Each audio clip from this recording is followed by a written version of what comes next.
Hi, ఎలా ఉన్నారు? మనమే ఇంట్లో ఎగ్ లేకుండా, మైదా వాడకుండా, అలాగే ఓవెన్ లేకుండా కేక్ ఎలా ప్రిపేర్ చేసుకోవాలో చూసేద్దామా? క్రిస్మస్, న్యూ ఇయర్ సెలబ్రేషన్స్కి మనమే ఇలా ఇంట్లో కేక్ ప్రిపేర్ చేసేసుకుని సెలబ్రేట్ చేసేసుకుందాం. చాలా హెల్తీగా ఉంటుంది. అలాగే మనం ప్రిపేర్ చేసిన కేకు మనమే కట్ చేస్తే చాలా హ్యాపీగా కూడా ఉంటుంది కదా. అయితే ఈ కేకు ఎలా ప్రిపేర్ చేయాలి, ఏ టిప్స్ యూజ్ చేస్తూ ప్రిపేర్ చేయాలో వీడియో స్కిప్ చేయకుండా మాత్రం చూసేసేయండి. చూడండి, చాలా స్మూతీగా, చాలా టేస్టీగా ఉందండి ఈ కేకు. మీరు కూడా తప్పకుండా ఈ రెసిపీ ప్రిపేర్ చేసి ఎలా వచ్చిందో కామెంట్ చేయడం మాత్రం మర్చిపోకండి. అయితే ఈ కేక్ ఎలా ప్రిపేర్ చేయాలో ప్రాసెస్ చూద్దామా మరి? ఈ కేక్ని మనం ఉప్మా రవ్వతో ప్రిపేర్ చేస్తామండి. మిక్సీ జార్ తీసుకుని దానిలోకి 2 కప్పుల ఉప్మా రవ్వని యాడ్ చేసుకోండి. మిక్సీ జార్లో యాడ్ చేసుకున్నాక దీన్ని మెత్తగా పిండిలా మిక్సీ పట్టేసుకోండి. ఇప్పుడు ఒక బౌల్ తీసుకుని దానిలోకి 3/4 కప్పు ఆయిల్ని యాడ్ చేసుకోండి. దానిలోనే 1 కప్పు కమ్మటి చిక్కనైన పెరుగుని యాడ్ చేసుకోండి. 1 కప్పు పంచదారని కూడా యాడ్ చేసుకోండి. ఈ పంచదారకు బదులుగా 1/4 కప్పు పంచదార పొడినైనా యాడ్ చేసుకోవచ్చు. నేనైతే పంచదారతోనే చేసేస్తున్నానండి. పంచదార త్వరగానే కరిగిపోతుంది కాబట్టి విస్కర్తో కాసేపు పంచదార కరిగే వరకు అలా కలుపుతూ ఉండండి. త్వరగా పంచదార కరిగిపోతుంది. అలాగే చిక్కనైన పెరుగు కూడా గడ్డలు లేకుండా ఇలా స్మూత్గా వచ్చేస్తుందండి. ఇప్పుడు దీనిలోకి మనం డ్రై ఫ్రూట్స్ని యాడ్ చేసుకుందాం. మీకు నచ్చిన డ్రై ఫ్రూట్స్, మీ దగ్గర ఉన్న డ్రై ఫ్రూట్స్ కొద్దిగా అన్నీ కలిసి 1 కప్పు అయ్యే విధంగా యాడ్ చేసుకోండి. నేనైతే బాదం, టూటీ ఫ్రూటీలు, బ్లాక్ కిస్మిస్, ఎల్లో కిస్మిస్ ఇవన్నీ యాడ్ చేసుకున్నాను. మీకు కావాల్సితే మీకు నచ్చిన డ్రై ఫ్రూట్స్ అన్నీ యాడ్ చేసుకుని వీటిని బాగా కలిపేసుకోండి పంచదార పాకంలో. ఇప్పుడు దీనిలోకి కాచి చల్లార్చిన చిక్కనైన పాలని 1 కప్పు తీసుకోండి.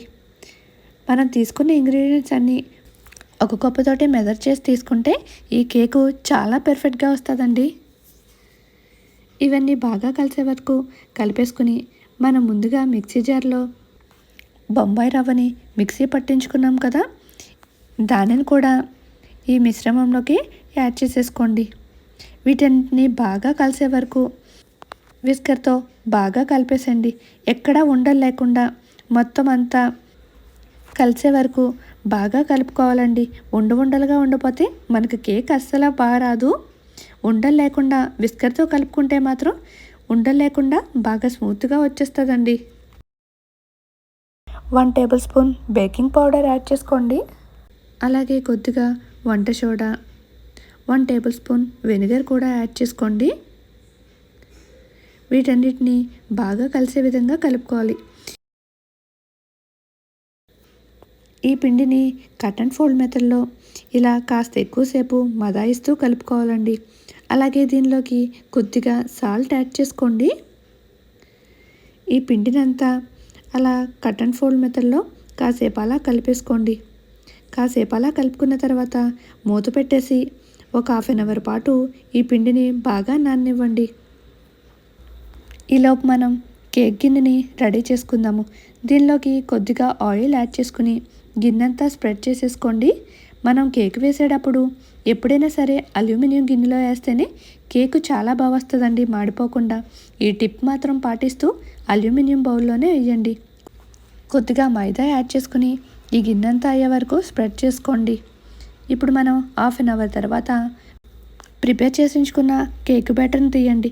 మనం వేసుకున్న డ్రై ఫ్రూట్స్ కూడా ఈ పిండిలో నాని బాగా మెత్తగా అవుతాయండి. చూడండి, పిండి ఈ కన్సిస్టెన్సీలో ఉంటే సరిపోతుంది. మనం ఇప్పుడు డస్టింగ్ చేసుకున్న బౌల్లోకి ఈ పిండినంతా యాడ్ చేసేసుకోండి. ఎయిర్ బబుల్స్ లేకుండా ఒకసారి ఇలా ట్యాప్ చేసుకుని పక్కన ఉంచేసుకోండి. ఇప్పుడు మనం స్టవ్ మీద దలసరిగా ఉన్న అల్యూమినియం పాత్రను పెట్టుకోవాలి. మనకి పాత కుక్కర్లు అవి ఉంటాయి కదా, వాటిలో ఈ కేక్ ప్రిపేర్ చేసుకుంటే చాలా ఈజీగా అయిపోతుందండి.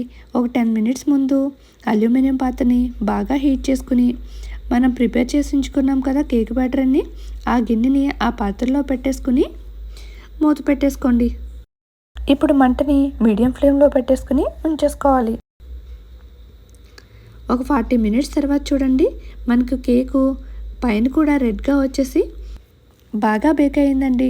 ఇప్పుడు టూత్పిక్ తీసుకుని మధ్యలో డిప్ చేసి చెక్ చేయండి.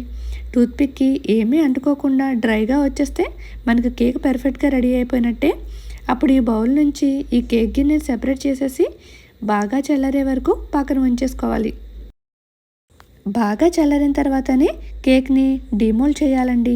ఇప్పుడు బాగా చల్లారిపోయాక చుట్టూ ఎడ్జెస్లో చాకుతో ఇలా సెపరేట్ చేసేసుకోవాలండి. అప్పుడు మనకి ఈ కేకు గిన్నె నుండి త్వరగానే సెపరేట్ అయిపోతుంది. ఒక ప్లేట్ పైన మోర్లించేసి ఈ కేక్ని ఇలా టర్న్ చేసేసేయండి. అప్పుడు మనకు వచ్చేస్తుంది. చూడండి, బ్యాక్ సైడ్ కూడా బాగా బ్రౌన్ కలర్ వచ్చి కేక్ బాగా రెడీ అయింది కదా. మైదాని వాడకుండా ఇలా ఉప్మా రవ్వతో కేక్ ప్రిపేర్ చేసుకుంటే హెల్త్కి కూడా చాలా మంచిదండి. పిల్లలు కూడా ఈ కేక్ని తినేయచ్చు. మనం ఇప్పుడు ఈ కేక్ని ఏ షేప్లో కావాలంటే ఆ షేప్లో ముక్కలు కట్ చేసుకోవాలండి. మనం డ్రై ఫ్రూట్స్ యాడ్ చేసాం కాబట్టి మధ్య మధ్యలో డ్రై ఫ్రూట్స్ తగులుతూ తినే కొద్దీ తినాలనిపిస్తుందండి ఈ కేకు. తప్పకుండా ట్రై చేయండి. చూడండి, చాలా పర్ఫెక్ట్గా గుల్లగా స్పాంజీగా వచ్చింది కదా కేకు. దీన్ని మనకు కావాల్సిన షేప్లో కట్ చేసేసుకుని ఒక బాక్స్లో స్టోర్ చేసేసుకోండి. బాక్స్లో ఏం స్టోర్ చేస్తాంలేండి, ఈలోపు పిల్లలు మనము కలిసి మొత్తం కేక్ అంతా లాగేచ్చేస్తాము. మా ఇంట్లో అయితే అలాగే జరిగింది. మీరు కూడా తప్పకుండా ట్రై చేసి ఈ న్యూ ఇయర్కి క్రిస్మస్కి మీ ఇంట్లో కూడా కేక్ ప్రిపేర్ చేసుకుని బాగా సెలబ్రేట్ చేసుకోండి. నా వీడియో మీకు నచ్చిందా? యూస్ఫుల్ అనిపిస్తే చిన్న లైక్ చేసి నా ఛానల్ని సబ్స్క్రైబ్ చేసుకోండి. మరిన్ని వీడియోస్ కోసం బెల్ ఐకాన్ క్లిక్ చేయండి. మీ ఫ్రెండ్స్ అండ్ రిలేటివ్స్కి షేర్ చేయడం మాత్రం మర్చిపోకండి. Thank you so much for watching.